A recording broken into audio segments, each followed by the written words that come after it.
Nós vamos trazer aqui agora o deputado federal Glauber Braga. A gente estava numa sessão onde eles estavam tentando aprovar a PEC 5 do Crivella, que é uma matéria de ampliação da imunidade tributária para empresas ligadas a igrejas, quando a gente recebe a informação de que 2 explosões tinham acontecido, uma mais próxima ao STF e outra em um dos anexos, próximo a um dos anexos da Câmara, entre o 4 e o STF, ou 4 ou 2. A informação no primeiro momento chegou imprecisa. E aí a deputada Samia imediatamente foi ao microfone e solicitou a quem estava conduzindo a sessão, o deputado Sóstenes, para que aquela sessão fosse interrompida, em nome da segurança das pessoas que estavam presentes no espaço e para que a gente, inclusive, soubesse exatamente do que estava se tratando a questão. Ele não quis paralisar a sessão, outros deputados foram ao microfone, eles queriam aprovar essa PEC 5 de qualquer maneira hoje, queriam votar essa história.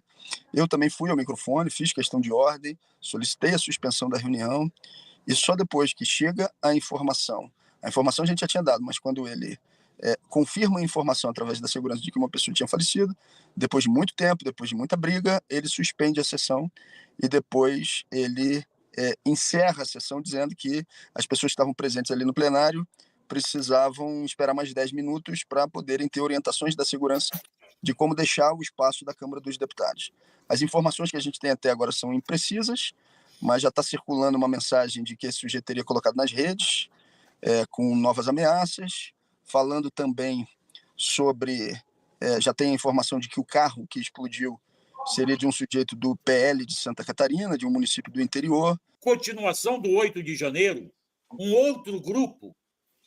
O que está por trás dessa balbúrdia que me mais parece, você não vai ter, Glauber, você não vai ter idade para lembrar disso, nem Andréia, mas eu e Paulo Moreira Leite conhecemos, caso do Rio Centro, que o cara foi lá, explodiu com a bomba e explodiu no colo dele. É isso que nós estamos vivendo novamente?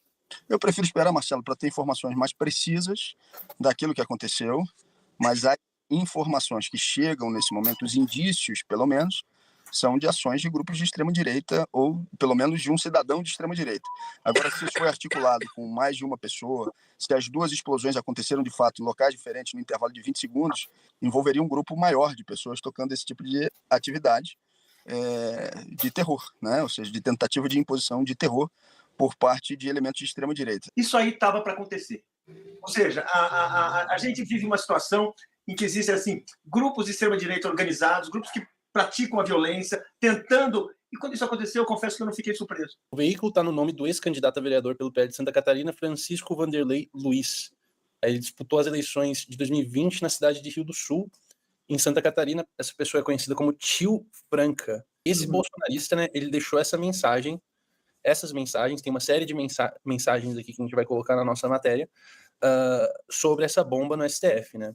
E essas mensagens, elas dizem o seguinte: vamos jogar, Polícia Federal, vocês têm 72 horas para desarmar a bomba que está nas casas dos comunistas de M. Aí ele cita aqui uma série de pessoas: William Bonner, José Sarney, Geraldo Alckmin e Fernando Henrique Cardoso, né? Esses são os comunistas. Caiu um raio no mesmo lugar, né? Rio Centro 2, a missão.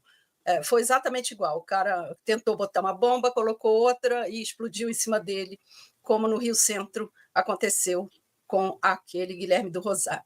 A outra questão é o seguinte: esse cara circulou no Congresso durante o dia todo, mandou várias mensagens sobre o tema e não foi pego.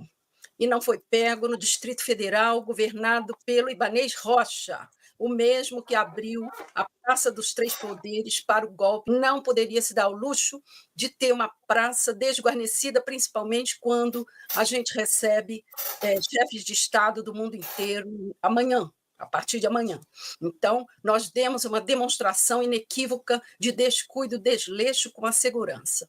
A outra questão é: esse homem vem de Santa Catarina, um estado onde a pesquisadora Adriana Dias, que infelizmente morreu, deixando essa pesquisa pelo meio, atestou que é a maior célula nazista do país. Hoje pela manhã, inclusive no evento do 247, em Brasília, o 247 foi um dos patrocinadores, eu estava ouvindo o ministro Luiz Roberto Barroso falar como se tivesse tudo normalizado no Brasil, como se as coisas estivessem, né, funcionando normalmente, né, tudo na verdadeira paz, ele dizendo que a extrema-direita, que está no parlamento brasileiro provocando com projetos de lei, né, projetos provocativos, esse da anistia, por exemplo, ao 8 de janeiro, o ministro Barroso dizendo: não, é lá no parlamento que tem que ser feita essa discussão, se é normal. Não é normal nada.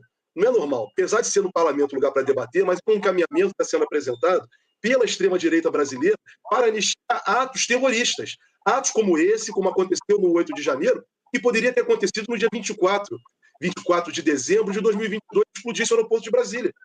Então, parece que as autoridades brasileiras, né, estão cada vez mais normalizando o passado. A impressão que dá é que há continuidade do movimento golpista no Brasil, a prática de terrorismo por setores de extrema-direita, a impressão que dá. Vamos ver se isso se confirma nas investigações. Caso se confirme, é preciso uma reação dura das instituições democráticas para poder reagir a esse tipo de ataque que é violento e inaceitável, né? Se não for uma iniciativa isolada, o problema é grave. É sinal que existem, mesmo que existem grupos terroristas no país. Nós precisamos apurar com rigor para entender o que está havendo, né? Óbvio que se for uma iniciativa isolada, também não é uma questão de responsabilidade. A extrema-direita fica cultuando esse tipo de conduta violenta, é óbvio que estimula um maluco ou outro a tomar medida. Agora, se é um maluco ou não, se é um ato terrorista assim, organizado, nós vamos ver, as apurações têm que seguir. No tocante à segurança, vocês têm razão, quer dizer, denuncia uma falha grave de segurança, uma falha grave do governo do Distrito Federal, novamente, né, porque no 8 de janeiro já houve falhas graves. Nós ainda estamos tentando ver o que aconteceu, né? O momento que provavelmente estourou essa bomba, devia ser 19h30, nós estávamos no plenário, estava tendo sessão. De lá não se escutou nada, mas os servidores meus, e provavelmente os outros deputados também que estavam no anexo 4, escutaram principalmente a explosão das bombas que estavam no carro, dizendo que pareciam fogos de artifício que estavam explodindo lá embaixo, e depois um fogo grande que foi a explosão do carro. Agora que nós estamos sabendo que ele tinha vários artefatos guardados no porta-mala, e que antes disso, soubemos também posteriormente, tinha julgado uma bomba no Supremo, tentou julgar uma segunda que estourou nele. O sujeito foi candidato a vereador na cidade de Santa Catarina, tinha que ser pelo PL, e me veio à mente, quando essa história vai sendo contada, daqueles que tentaram também explodir o aeroporto em Brasília, no fracassada tentativa de golpe do 8 de janeiro. Antes disso, vamos lembrar, na CPMI nós escutamos, inclusive, aqueles terroristas que tentaram colocar bomba no aeroporto de Brasília que explodiu o aeroporto. Então, realmente, este radicalismo, esta extrema-direita, ela vai fabricando esse tipo de gente. E isso é muito fruto dos discursos que a gente vê desse pessoal dentro da Câmara, daquilo que eles incentivam essa base deles a fazerem, aquilo que eles postam também livremente pelas internets, onde eles não querem ter a regulação de mídia. E agora nós estamos sabendo que esse sujeito, que foi candidato a vereador pelo PL, certamente bolsonarista, andou também por gabinetes em Brasília, lá dentro da Câmara durante o dia. Então precisamos saber aonde é que ele foi, porque aqueles terroristas que tentaram explodir o aeroporto de Brasília também andaram por gabinetes. Um deles, um deputado, vocês lembram, que eles chegaram a fazer contato com esse deputado, que conversaram com aquele terrorista por telefone. Por que eu estou lembrando isso? É porque não foram punidos o deputado e esses estão presos. Vão ser punidos, estão sendo punidos. Mas o deputado não. Ou seja, se nós não chegarmos no andar de cima de quem tentou dar o golpe no 8 de janeiro, punir esse pessoal, um deles é Jair Bolsonaro, que está lá claramente no relatório da CPMI. Eles vão criando monstros e criando esse tipo de ato que é, evidentemente, um ato terrorista. Então, eu não tenho dúvida que é isso que está lá. Agora, é a pergunta, ainda querem anistia para aqueles que fizeram uma tentativa de golpe no 8 de janeiro e falam em anistia para Jair Bolsonaro.